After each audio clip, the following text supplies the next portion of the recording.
Stepmom tried to charge me $800 rent in the $1,000 house I secretly inherited. So I evicted her and her freeloader kids. Edit. Wow, this thing really took off overnight. Huge thanks to everyone for the recognition and support. I'll do my best to respond to questions in the comments. And for those calling this fake, I wish it was. Haha.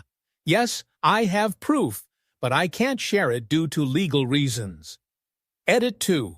Just so you know, I'm a 22-year-old woman.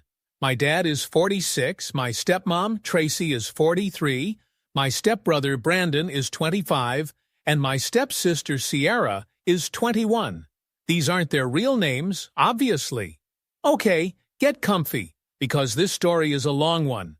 Seriously, you might want to grab some popcorn, because there's a lot to dive into. I've been holding on to this for weeks, and just need to let it all out. Let's start with some background info because it'll be important later. I lost my mom to breast cancer when I was 8. It was really tough, but we got through it. My dad, though, was a mess and barely functioning for the first year. My mom's parents were amazing and practically moved in to help take care of me while my dad was dealing with the loss and trying to keep his business afloat.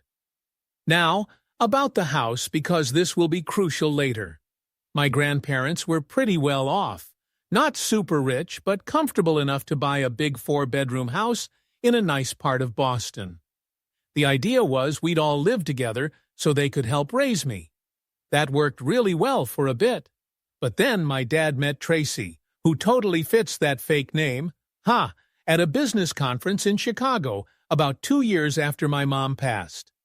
He was there to expand his consulting business, and she was an event coordinator.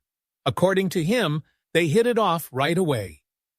Tracy must have seen a chance with a grieving widower who had his own business because she moved across the country to be with him after only a few months of knowing each other.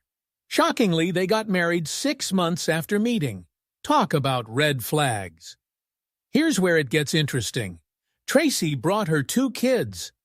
Brandon was 11 and already a spoiled brat, while Sierra was 7 and not too bad at first, but Tracy slowly turned her into a smaller version of herself. My grandparents tried to be nice, but I overheard them late at night talking about how they didn't trust Tracy and thought she was after my dad's money. Surprise, they were right. But they stayed quiet for my dad's sake, because he seemed happy for the first time since my mom died. Those first few years were hard. Tracy started with small criticisms about how the house was decorated, not old-fashioned at all, or how the kitchen needed remodeling, which it didn't, and how my grandparents were set in their ways. But then she got more daring. She rearranged furniture without asking, threw out some of my mom's old decorations, saying they were just collecting dust, and slowly took over the house.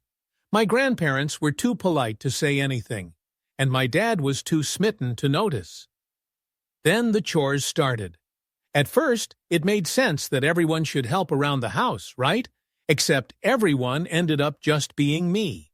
Brandon was too busy with sports. Even though he was terrible at basketball, Tracy had my dad pay for private coaching. She claimed Sierra was too young, even though she was only a year younger than me. By the time I was 12, I was doing most of the cooking and cleaning. Tracy would literally run her finger along the baseboards to check if I dusted properly. Meanwhile, Brandon's room was a mix of Axe body spray and old pizza, and Sierra's floor was always covered in clothes she planned to put away. Here's the kicker, which I only found out recently. Grandma passed in 2019 from heart issues, and Grandpa died 3 months later because he couldn't live without her. They had put the house in my name legally. It's all mine. They must have seen this coming and wanted to protect me, but nobody told me. Dad knew, but I guess he didn't think it was important to mention. Spoiler, it was super important. Tracy didn't know either, or she would have tried to get her name on the deed somehow. So for the past few years, I've been living like a maid in my own house, cooking, cleaning, and doing everyone's laundry. Yes, even Brandon's gross gym clothes, while Tracy lounged around watching Real Housewives and complained about how I loaded the dishwasher wrong. Brandon barely graduated college 2 years ago. I'm pretty sure my dad paid someone off and hasn't worked since. He claims he's trying to become a content creator, but his TikTok just has 200 followers and mostly features him doing bad dance moves. Sierra is in her 3rd year of college, supposedly studying business, but really she just parties and posts pretty Instagram pics of her Starbucks cups. My dad pays for everything. Her apartment near the university, which she rarely uses because she's often home, her car that she's crashed twice, and her credit cards that she maxes out every month.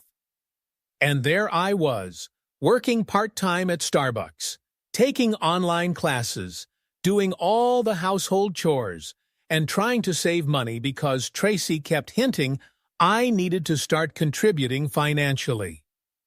The day everything blew up started like any other crappy day at home. I had just finished an 8-hour shift at Starbucks. Tracy, lowercase k, yelled at me over almond milk, but that's another story. And I was tired. But of course, I had to come home to cook dinner, because heaven forbid Brandon get up from his gaming chair or Sierra put down her phone. I'm in the kitchen making this spaghetti recipe I found on TikTok. Not gonna lie. And Tracy walks in wearing one of her supposedly classy dresses. I'm sure it's from Ross, but whatever. She has this look on her face like a teacher catching you passing notes in class. You know the one. She sits at the kitchen island and watches me cook. I'm already on edge because she always finds something to criticize in my cooking. Last week it was too much garlic, which is impossible. The week before, it was too spicy. Then, she drops the bomb. We need to talk about your living situation. I'm like, what living situation? I've been here longer than you, lady. But she goes on, your father and I have been talking, and we think it's time you start paying rent. After all, you're working now, so it's not fair for you to live here for free, while we cover all your expenses. Y'all, the audacity. I'm literally standing there, wooden spoon in hand, sauce probably burning, trying to process this nonsense. Meanwhile, I can hear Brandon upstairs yelling about his KD ratio and Sierra's TikTok videos echoing from the living room. So I ask her, trying to keep my voice calm because I'm petty but not stupid, what about Brandon and Sierra? Are they also contributing? So can you believe she's also making me pay rent? It's like a scene straight out of Real Housewives. She does this dramatic thing where she dabs her mouth with a handkerchief, even when she hasn't eaten a thing. It's definitely something she picked up from those reality TV shows, I swear. And then she hits me with this line. Well, that's different. They are my children, and they are still finding their way in life. Brandon is working on his content creation career, and Sierra is focusing on her studies. I almost burst out laughing. Brandon's so-called content creation career involves him lip-syncing to popular songs and playing Fortnite on Twitch, with maybe 3 viewers, tops. One's probably his mom, and the other's likely an alt account. And Sierra's academic pursuits? The girl hasn't cracked open a textbook since freshman orientation. But here's where it gets real juicy. Tracy starts outlining her very realistic rent expectations. $800 a month in this economy, plus utilities, with the added expectation that I keep helping out around the house. I'm standing there stirring pasta sauce when something inside me snaps. You know that moment in movies where everything suddenly gets really quiet and crystal clear? Yeah. It was exactly like that. All those years of being treated like Cinderella, the snarky comments, the extra chores, washing Brandon's gross gym socks, picking up Sierra's fake lashes from the bathroom floor, it all came crashing down at once. So I turn off the burner because, you know, safety first. I put down the spoon and looked Tracy straight in her over-Botoxed face. Let me get this straight, I say, my voice calm in a way that almost surprises me. Brandon, who hasn't earned a cent since he graduated, and spends his days yelling at 12-year-olds on Xbox, doesn't have to pay rent. Sierra, who maxes out her credit cards buying Sheen hauls and hasn't touched a vacuum in her life, doesn't have to pay rent either. But I do? Tracy's face does this funny twitching thing, probably the Botox messing with her facial muscles, and she starts spewing some nonsense about how I'm more established and how family helps family. I'm pretty sure she got that from some Facebook mom group. That was when I decided it was time to drop my own bomb. But first, I gathered everyone in the dining room. I told Tracy I wanted to have a word because her family was using deceit. Full tactics against her. Ha ha! Brandon whined about having to leave his game, while Sierra acted as if getting off the couch was some kind of physical ordeal. But eventually, they all sat down at the table. By then, I didn't care that the pasta had gone cold. I'd already lost my appetite. Tracy starts explaining her little plan to everyone like she's the CEO of something. Brandon's grinning, probably thinking about how he can spend his allowance on more V-Bucks with me picking up the tab. Sierra's recording everything for her little personal story.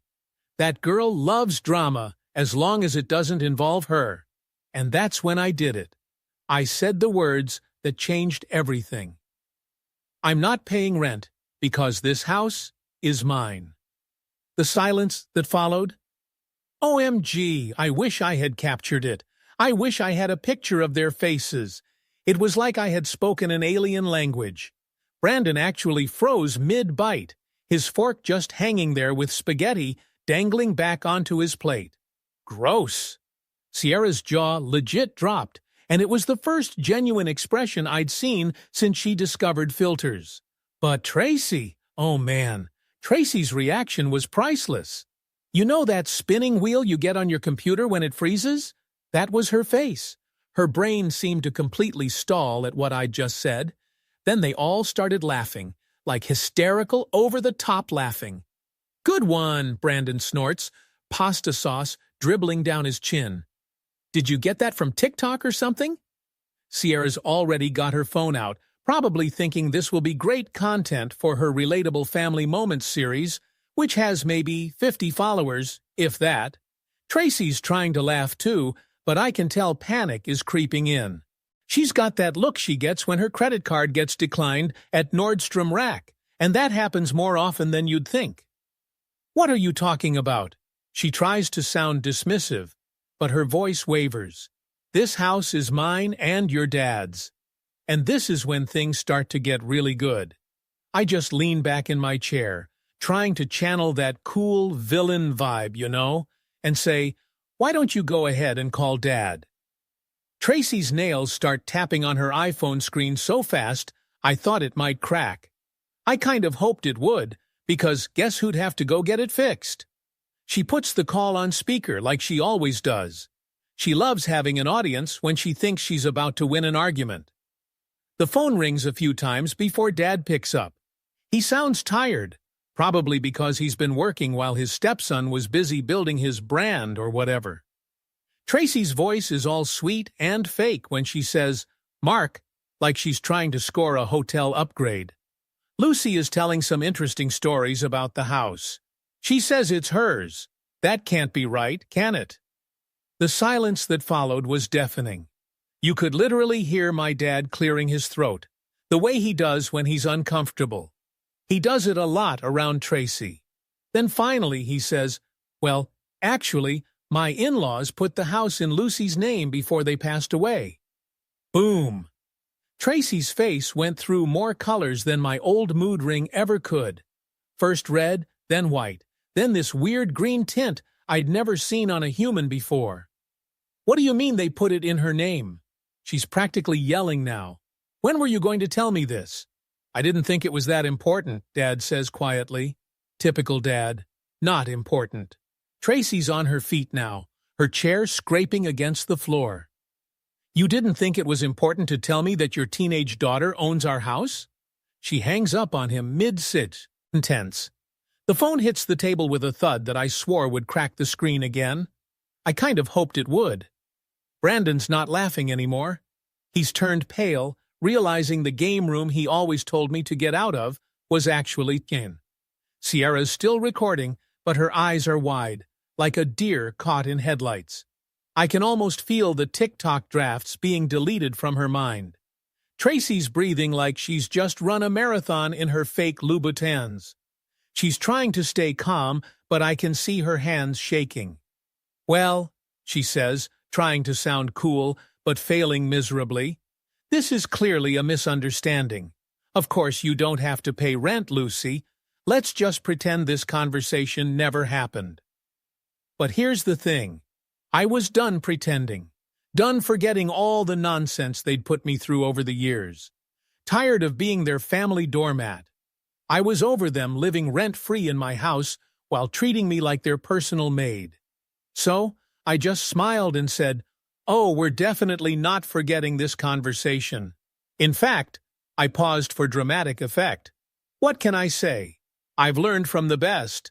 I think it's time we have a serious chat about your living situation. Tracy's face was a gift better than any Christmas present I'd ever received. But wait, it gets even better.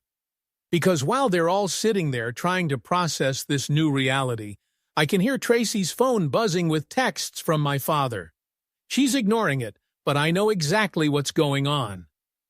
Things are definitely heating up. He's clearly freaking out and bombarding her with texts about all the legal documents my grandparents left behind. These papers back up everything I've just said. So, after surviving that intense dinner, I hit the sack feeling like a hero. You know that rush you get when you finally stand up to a high school bully? Multiply that feeling by 1,000. And that's where I was. But Tracy? Oh, she wasn't through with me yet. Definitely not. The next morning, just as I'm about to head downstairs for breakfast, I catch Tracy's voice drifting up from the kitchen. She's on a call with my dad, and, surprise, she's got him on speaker. And you wouldn't believe what she's up to. You guys, this woman is seriously trying to convince my dad to kick me out of my own house. I managed to record the whole chat on my phone because, honestly, I trust these people about as far as I can toss them. She started off with, "Mark, you need to do something about this.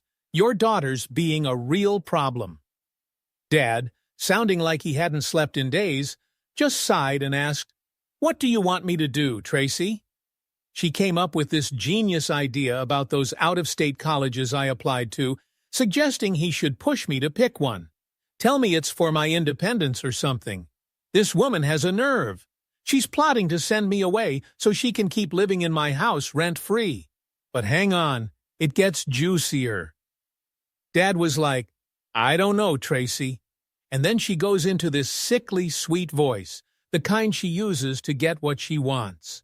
Think about it, Mark. She's young. She needs to spread her wings, and honestly, pause, I'm worried about her mental health. All this anger isn't good for her. Seriously? The only thing affecting my mental health is living with the wicked stepmother from every Disney movie rolled into one. But the kicker was when he said, "Maybe you're right. I'll talk to her about moving out for college. It might be best for everyone." I had to bite my fist to keep from yelling. My own dad, who I've lived with all my life, who I looked after when Mom passed, cooked for, cleaned for, he's actually considering pushing me outward. My own home. I did what any person does in such a situation. I casually waltzed into the kitchen like I hadn't heard a thing. Tracy nearly dropped her phone when she saw me. She's still in her silk robe, probably as fake as everything else about her, cradling a world's best mom mug with the smugness like it's made of gold. "Good morning, sweetie," she chirps, like she isn't trying to get rid of me. "I made coffee." First off, she didn't make coffee. She just popped a K-cup into the Keurig I bought with my own Starbucks money. And since when did she start calling me sweetie? Brandon stumbles in, looking like a zombie, probably up all night streaming to his 3 fans. Sierra arrives soon after, all dolled up, and probably took 2 hours to get camera ready. No joke. There we are, sitting at breakfast, which, by the way, I made, because Tracy can't cook anything that doesn't come out of a microwave, and the tension is thick enough to slice. Brandon is shoveling cereal into his mouth while scrolling through TikTok, and Sierra is snapping pics of her untouched avocado toast for Instagram. Meanwhile, Tracy's pretending to read emails, but is really Googling how to evict someone who owns their house. "Tracy, you're not very discreet with the phone angle," I point out. That's when I decided to have some fun. "Hey, Tracy," I said casually, "I've been thinking about what you said yesterday about rent." Her face lit up like she'd just won the lottery, clearly expecting me to surrender. "You're right. People ought to pay rent to live here." The relief on her face lasted all of 2 seconds before I dropped the bombshell. "So, I've done some calculations. Based on local market rates, $200 per person seems fair. That makes $3,600 for you, Brandon, and Sierra. And that's not even including utilities. Oh, and there'll be a security deposit. Cue chaos. Absolute chaos." Brandon choked on his frosted flakes, while Sierra's avocado toast ended up face down on her new white crop top. Karma, folks, it's real. And Tracy? She looked like she was about to faint. "You can't be serious," she sputtered. "We're family." I was dead serious, and since she loves family so much, I pulled out my phone with the recording of her and Dad's little morning plot ready to play. "Let's talk about your plan to ship me off to college." Brandon and Sierra were watching us like a tennis match, while Tracy turned pale. After playing the recording, things went completely off the rails. Think Jerry Springer-level madness. Tracy jumped up so fast, she knocked over her cherished world's best mom mug. It didn't break, thank goodness. She was trying to look mad, but her Botox had a mind of its own, making it oddly funny. "You recorded me?" she screeched. "That's illegal." I just smiled. "Actually, we're in a one-party consent state. I checked. Also, my house, my rules." Brandon just sat there, milk dribbling down his chin. Guess he never learned how to eat right. Sierra was frantically texting someone, probably her TikTok crew where she pretends to be all rich and carefree. Tracy started pacing the kitchen, her fake Gucci slides making that annoying flip-flop sound on the tiles I cleaned yesterday. She muttered something about calling her lawyer cousin. You know, the one who's supposed to be a real estate expert but actually only handles DUI cases in a strip mall office. Then she tried a new tactic, softening her voice like she was trying to return an item without a receipt. "Lucy, I know you're upset, but this behavior? It's unhealthy. Your father and I are only trying to help you. Some time away might do you good. There's this beautiful college in Michigan." Hippus, I cut her off right there. "Tracy, let me be clear. I'm not going anywhere. This is my house. The deed's in my name, so if anyone's leaving, it won't be me." That's when she completely lost it. "You ungrateful little—" I won't repeat what she called me, but let's just say it wasn't very world's best mom of her. She went on about how she raised me as her own, by which she meant making me their maid. How she sacrificed everything to be a good stepmother by shopping at TJ Maxx instead of Nordstrom. And how I'm tearing this family apart. What family? Meanwhile, Brandon and Sierra were having their own meltdowns. Brandon was all, "This is BS. I'm not paying rent. I'm about to blow up on Twitch." Newsflash, he wasn't. Sierra screamed, "Daddy won't let you do this. He loves us more than this stupid house." Spoiler alert, he doesn't. I just sat there, sipping my coffee, which I made because Tracy still hasn't figured out the French press, watching them unravel. It's as if all their entitlement and privilege were crashing down on them right before my eyes. So there I am, just watching things unravel in a way I never expected. Tracy, looking like she's ready to explode, decides to pull out her big move. She fishes out her phone and calls my dad, thinking he's her knight in shining armor, ready to rush home and save the day like he always does. Little does she know, I've been in touch with him all morning, setting the record straight. I sent him the recordings and filled him in on everything that's been going on. For the first time ever, Dad is actually in my corner, in his own awkward kind of way. When he calls back, Tracy is yelling, "Mark, come home now. Your daughter is out of control." Moses. But then, in a surprising twist, Dad actually stands his ground and says, "Tracy, it's her house. We need to respect that. Maybe we should start looking for somewhere else to live." The silence that follows is golden. You could practically hear the gears grinding in Brandon's head as he tries to process this ultimate betrayal. Tracy's face is a spectacle, cycling through shock, rage, disbelief, and finally landing on fear. Real fear. It finally hits her that she could lose everything she's been clinging to, the easy life and the free ride she's enjoyed. She's been on this power trip for far too long. And then she makes her biggest blunder. She gets right up in my face and snarls, "Listen, you little brat. I don't care whose name is on the deed. This is my house. I've lived here for 12 years, and you won't kick me out. I'll make your life hell." Perfect. Just perfect. Because, surprise, I've been recording this entire conversation too. Plus, I'd already consulted with a lawyer thanks to some great advice from r/legal. Apparently making threats to the legal owner of a property isn't exactly a smart move. Who knew, right? Anyway, remember me mentioning that chat with a lawyer? It was the best move I ever made. Turns out my grandparents did more than just sign over the house to me. They locked it all down with a trust or estate or something. Whatever the legal jargon is, it means no one can contest it. My lawyer actually laughed when she saw Tracy's so-called legal threats from the texts I showed her. So let's rewind a bit. The day after Tracy's little meltdown, I decided to go all out. I hit them with official eviction notices, complete with court documents. Tracy's face when she was served was priceless. She tried to refuse the paperwork, but that's not how it works. Shout out to Reddit for the heads up.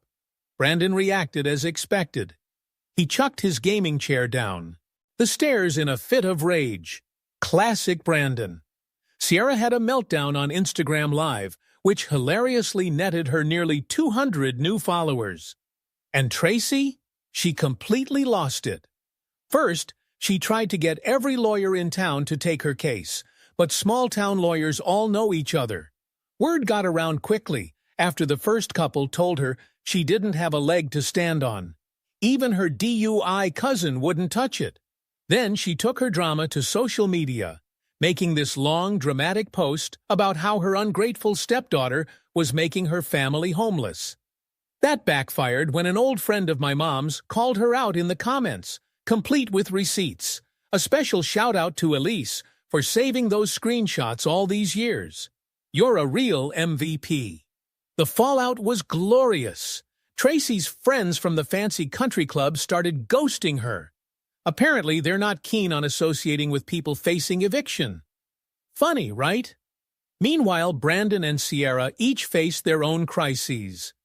Brandon finally realized that being a content creator isn't a viable career when you've got only 247 followers and your main content is Fortnite. He tried finding a real job, but professional gamer unofficial doesn't exactly sparkle on a resume.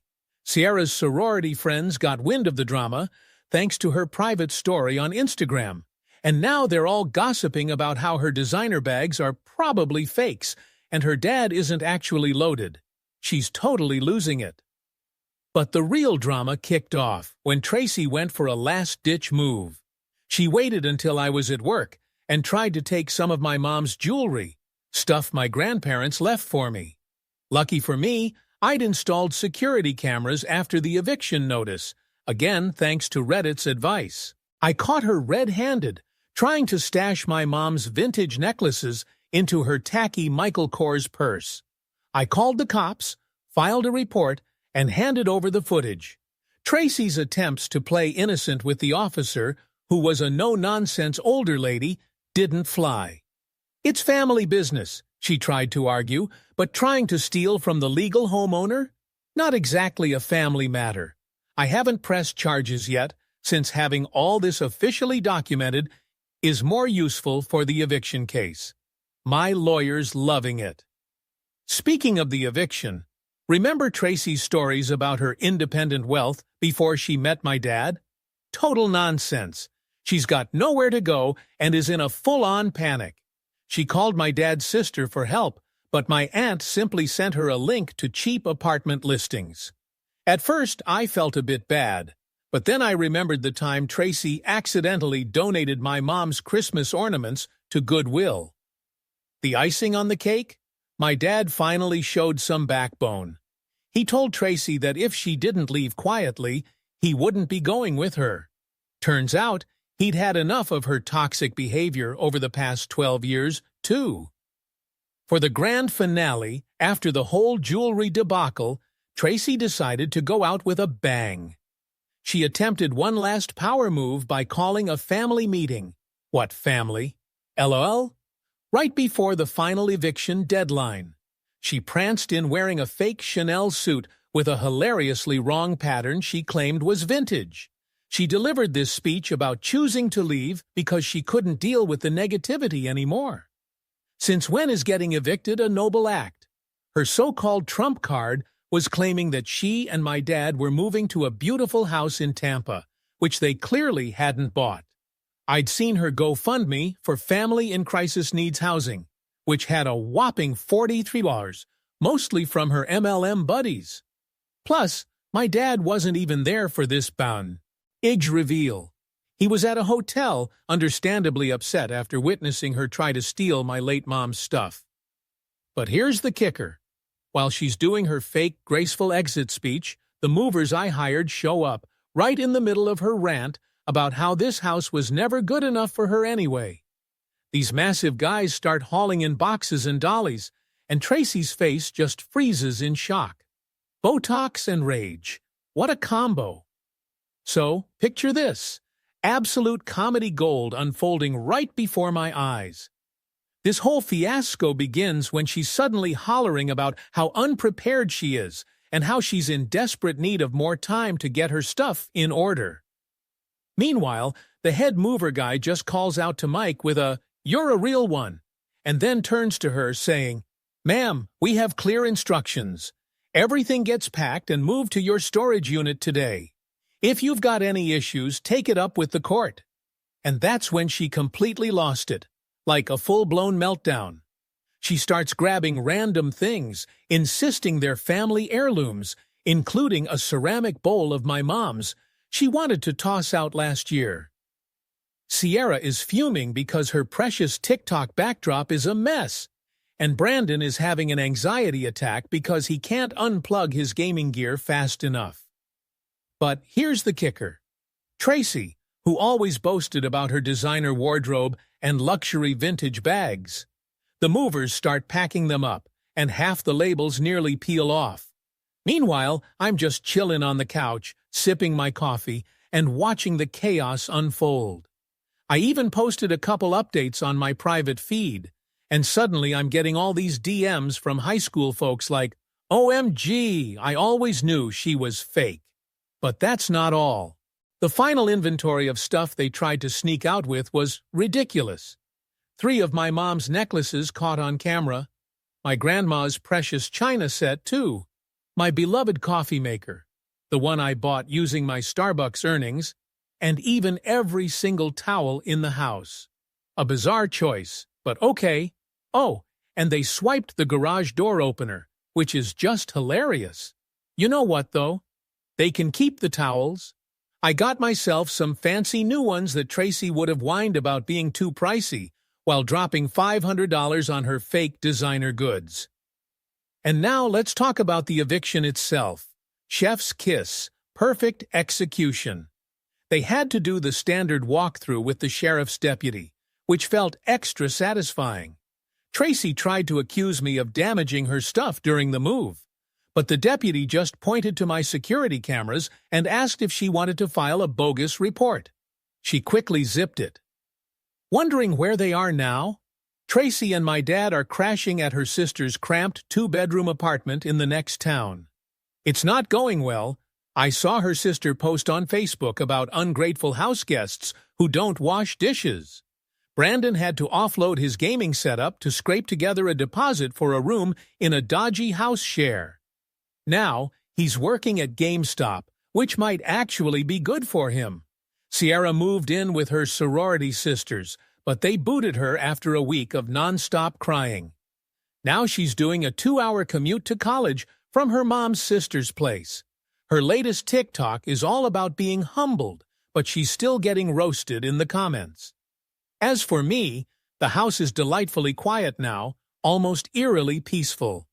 No more fake luxury perfume smells wafting around. No more passive-aggressive notes about proper dishwasher loading. No more 3 a.m. yelling from Brandon's gaming marathons. I turned his old room into my home office, decked out with actual design. Our stuff because I can afford it now without funding their groceries. Sierra's room? It's becoming my dream closet. Tracy's so-called meditation room, where she spent her days binge-watching Real Housewives, is now my yoga studio. Dad gives me the occasional call. He's staying with Tracy for now, but honestly, he sounds worn out. I think he's finally realizing what we've all known for a dozen years. He married a gold digger who isn't even good at gold digging. Was I too harsh? Maybe. Do I have any regrets? Nope. They played their games and karma caught up. Turns out karma doesn't care about your fake Gucci slides. One more update. My mom's best friend Elise is renting one of the spare rooms now, so I'm not all alone in this big house. She's teaching me my mom's old recipes and helping me replace stuff Tracy tossed over time. Sometimes good things really do come out of bad situations. Thanks for following along on this wild ride. You guys on Reddit have been amazing, especially with the legal advice. You all rock. Edit. Wow, this is the conclusion. Thanks for your support through this crazy journey. You're all fantastic. Edit 2. Please stop asking for security camera footage. I'm not trying to get in trouble for that. Haha. Final edit. Yes, this is all true. No, I won't prove it for privacy reasons. And yes, I'm in therapy. Let me know your thoughts in the comments below. And if you enjoy hearing stories like mine, don't forget to subscribe. See you next time.